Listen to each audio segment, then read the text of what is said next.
The power of love is a curious thing. It can make one man weep and another man sing. It can change your heart to a little white dove. It's more than a feeling. It's the power of love. Some of you may have recognized those lyrics. It's to one of my favorite songs called The Power of Love by Huey Lewis and the News. And this entire song revolves around the idea or the emotion that we call love. And it's very common in our society today. We love things and we love people. And sometimes it's very easy to love people. Our family, our friends, the people that love us. It's very convenient and it's easy. And that's not necessarily a bad thing. But what about those people that maybe aren't so easy to love? Obviously, we're all sinners. But we tend to rank sin based on the severity. Right? So how do we love people that may be, at the top of the food chain, so to speak? The terrorists, ISIS, or the mass shooters. Should we love them? How can we love them? It's a valid question. I mean, even just people in general that may be different from us, that maybe don't fit in our typical Christian society. It's a valid question. And I think to answer that question, it's fair to look at someone who is known for his great love. And of course, that's Jesus Christ. We look in John, there's a story about when Jesus was sitting at a well. There's a Samaritan woman. And to keep in mind the context, Samaritans were not liked by the Jews. They were despised because they weren't the chosen people. So for a man like Jesus, a Jewish man, to talk to a Samaritan, it was crazy, especially a Samaritan woman. But during this exchange, you can tell that the Samaritan woman realizes that Jesus loves her, that he cares about her. He's disregarding the fact that she may be a sinner, that she may be an adulterer, that she may have more than one wife. But he looks past all that, and he sees the hurting soul underneath. And because he realizes this, he's able to reach her, and she opens up. And we can see through this story that she actually is converted, and she's actually instrumental in the conversion of many others in this Samaritan village. And we see all throughout Jesus' ministry, he has many times where he's interacting with people that maybe are not normally liked by the Jews. It's against their culture. A great story is the story of Zacchaeus. This guy is a chief tax collector. We might not like the IRS, but this guy takes it to a whole new level. This guy is hated by the Jews. But he wants to see Jesus, so he climbs up on this tree.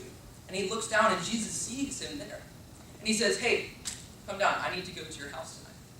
So he scrambles down, and he goes to Zacchaeus' house.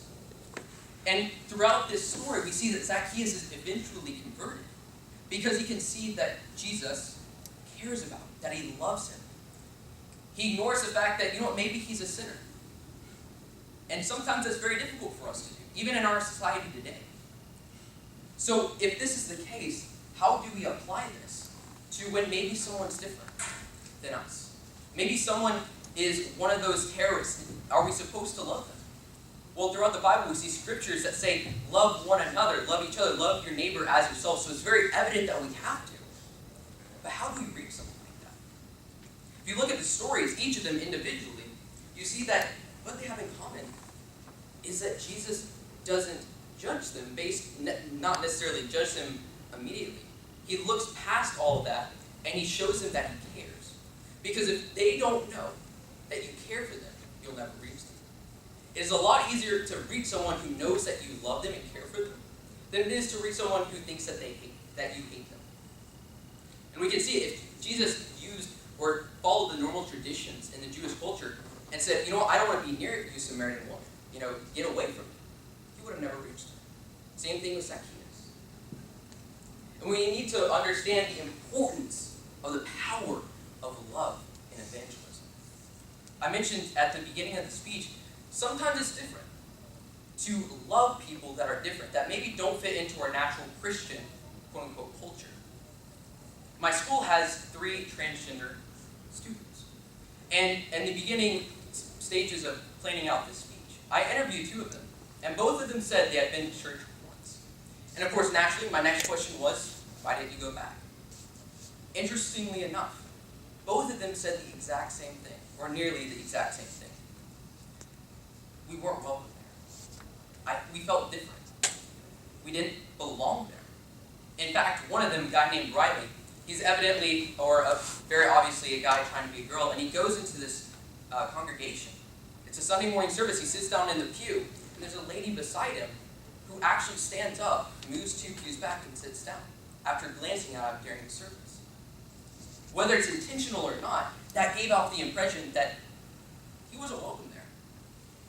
And if you don't feel like you're welcome somewhere, why would you go back? And unintentionally, this lady caused him to close up.